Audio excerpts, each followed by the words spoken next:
রাজ্যে এসআইআর এর সাপ্লিমেন্টারি তালিকা প্রকাশিত হওয়ার কথা শীঘ্রই। ইতিমধ্যে রাজ্যে ঘুরে গিয়েছেন দেশের নির্বাচন কমিশনের ফুল বেঞ্চ। শীঘ্রই 2026-এর ভোটের দিনক্ষণ ঘোষণা হয়ে যেতে পারে। ভোট যত এগিয়ে আসছে ততই বাড়ছে শাসক বিরোধী তরজা। ফলে রাজনৈতিক সৌজন্য প্রায় অতীতই বলা যেতে পারে। শাসক বিরোধী শিবির বিভিন্ন জনসভা থেকে একে অন্যের বিরুদ্ধে নিশানা করে পাল্টা মন্তব্য করতে শুরু করে দিয়েছে। এই পরিস্থিতিতে বিরোধী শিবিরের এক দুরারোগ্য ব্যক্তির বাড়িতে গিয়ে তার সঙ্গে দেখা করলেন রাজ্যের শাসক দলের এক বিধায়ক। শুধু দেখা করা নয়, প্রয়োজনে সব রকম সাহায্যের আশ্বাসও দিয়েছেন ওই বিধায়ক। রাজনৈতিক সৌজন্য তো এরকমই হওয়া উচিত, কিন্তু ভোটের মুখে এই ঘটনায় রাজনৈতিক গন্ধ পাচ্ছেন রাজ্যের প্রধান বিরোধী দল বিজেপি। গেরুয়া শিবিরের বক্তব্য, ওনার মধ্যে কোনো মানবতা খুঁজে পাওয়া যায় না। নিজের দলের একাধিক কর্মী অসুস্থ হয়ে পড়ে আছেন, কিন্তু ভুলেও তাদের দেখতে যান না। ভোটের মুখে বিরোধী শিবিরের বাড়িতে যাওয়া মানবতা নয়, এটা রাজনীতি। ওনাকে ধিক্কার জানাই। চুচুড়া বিধানসভার কোদালিয়া 2 নম্বর গ্রাম পঞ্চায়েতের 120 নম্বর বুথের বাসিন্দা প্রভাস চ্যাটার্জি। তিনি একজন সিপিএমের সক্রিয় কর্মী, যদিও তার পরিবারের অন্য সদস্যরা বর্তমানে তৃণমূল পঞ্চায়েতের সদস্য। পরিবারের তরফে জানানো হয়েছে প্রভাসবাবু ক্যান্সারে আক্রান্ত হয়েছেন। বেশ কিছুদিন ধরেই তিনি বিছানায় শয্যাশায়ী। এমন অবস্থায় তাকে দেখতে তার বাড়িতে শটান পৌঁছে গেলেন চুচুড়া তৃণমূল বিধায়ক অসিত মজুমদার। আর যা নিয়ে আরেকবার শুরু হয়েছে রাজনৈতিক তরজা। সম্প্রতি এক অসুস্থ বিজেপি কর্মীকে দেখতে হাসপাতালে পৌঁছে গিয়েছিলেন অসিত মজুমদার, এবং সেই বিজেপি কর্মীর মৃত্যুর পর তার বাড়িতে গিয়ে পরিবারকে সমবেদনাও জানিয়ে এসেছিলেন চুচুড়ার বিধায়ক। ওই বিজেপির পরিবারের সঙ্গে থাকার আশ্বাস দেন বিধায়ক। এবার সিপিএম কর্মী অসুস্থ এবং সেই খবর পেয়ে তার বাড়িতে পৌঁছে গেলেন বিধায়ক। খোঁজ নিলেন তার শারীরিক অবস্থার। নিজের ভিজিটিং কার্ড তুলে দিলেন সিপিএম কর্মীর হাতে। যে কোনো সমস্যাতেই তাকে ফোন করতে বললেন বিধায়ক। খোঁজ নেন অসুস্থ ব্যক্তির স্বাস্থ্যসাথী কার্ড আছে কিনা। সিপিএম কর্মীর মা, তিনিও অসুস্থ বৃদ্ধা, তার সঙ্গেও কথা বলেন বিধায়ক এবং গোটা পরিবারের পাশে থাকার আশ্বাস দিয়েছেন। অসুস্থ সিপিএম কর্মী প্রভাস চ্যাটার্জি বলেন, বিধায়ক আমার বাড়িতে এসেছেন, আমি খুব খুশি হয়েছি। তিনি সমস্ত রকমভাবে পাশে থাকার আশ্বাস দিয়েছেন। শুনে নিন অসুস্থ সিপিএম কর্মী প্রভাস চ্যাটার্জি ঠিক কি বলছেন তার বক্তব্য। আমি খুব খুশি হয়েছি, আমি নিজে ব্যক্তিগতভাবে খুব খুশি হয়েছি। বিধায়ক আমাকে দেখতে এসছে। আমি প্রায় কি বললো দেখতে এসে? কি বললো? এসে বললো যে আমি সমস্ত রকমভাবে হেল্প করবো, যত পারি। আমাকে যদি কোনো প্রয়োজন হয় উনি কার্ড দিয়ে দেবেন। চিন্তা করেছিলেন যে একজন তৃণমূলের বিধায়ক আপনাকে দেখতে আসবে এইভাবে? এরকম আমার চিন্তাধারা ছিল না। আমাকে সকালবেলা আমি খবর পেলাম। একটা তো অন্য এতদিন রাজনৈতিক দল করে এসছেন, আপনি বর্তমানে করেন, তিনিও একটা অন্য দলের রাজনৈতিক। তিনি বললেন মানবতা আসল। আমি অসুস্থতার খবর পেয়ে আমি আমার বিধানসভার মানুষকে দেখতে এলাম। কীভাবে দেখলেন বিষয়টা? আমি খুব বললাম তো, আমি তো খুব খুশি হয়েছি নিজের থেকে। আমি আমার জন্য দেখতে আসলেন, আমাকে হেল্প করবে বলেছে। দেখুন কোথাও যে একদম ভেঙে পড়েছিলেন, একটু মনে বলে। আমি তো সম্পূর্ণভাবেই ভেঙে পড়েছি প্রথম থেকেই। মানে যখন এটা শুনেছি আমার এরকম হয়েছে, আমি বাড়ির একা। আমাদের বাড়ির 5 জন, আমার মা অসুস্থ, পাশে শুয়ে আছে। শুয়ে দেখবেন আমার মা খুবই অসুস্থ। আমাদের বাড়ির 5 জন মহিলা, আমি একমাত্র পুরুষ।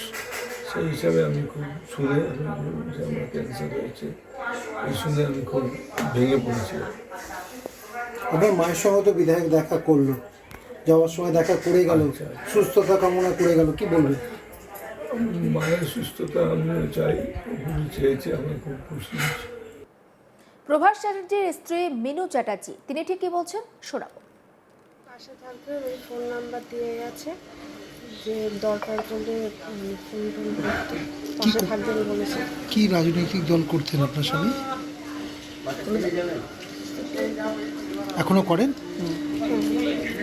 তা কীভাবে দেখলেন একজন তো এরকম বিধায়ক এলো, ধরুন অন্য রাজনৈতিক আঙিনাটা অন্য হলেও উনি বললেন মানবতাই আসল দিক, কি বলবেন, কিভাবে দেখলেন বিষয়টা?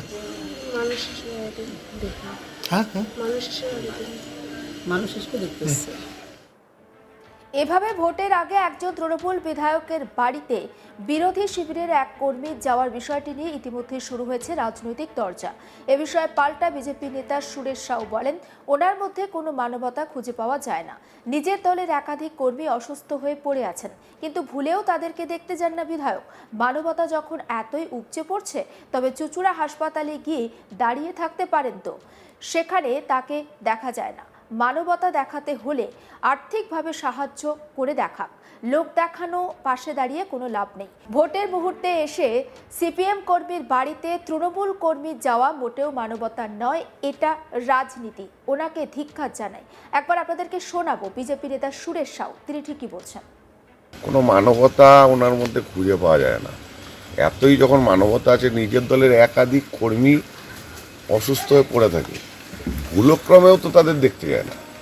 মানবতা যখন এতই উপচে পড়ছে, চুঁচুড়া হাসপাতালে গিয়ে দাঁড়িয়ে থাকতে পারে, সেখানে তো দেখা যায় না। ওনার মানবতা যদি থাকে, আর্থিকভাবে পাশে দাঁড়াক না। এই রকম সাংবাদিকদের নিয়ে গিয়ে লোক দেখানো, পাশে দাঁড়িয়ে লাভ কি? ওই রকম তো নলডাঙ্গার বহু মানুষ আছে একে অপরের পাশে থাকে।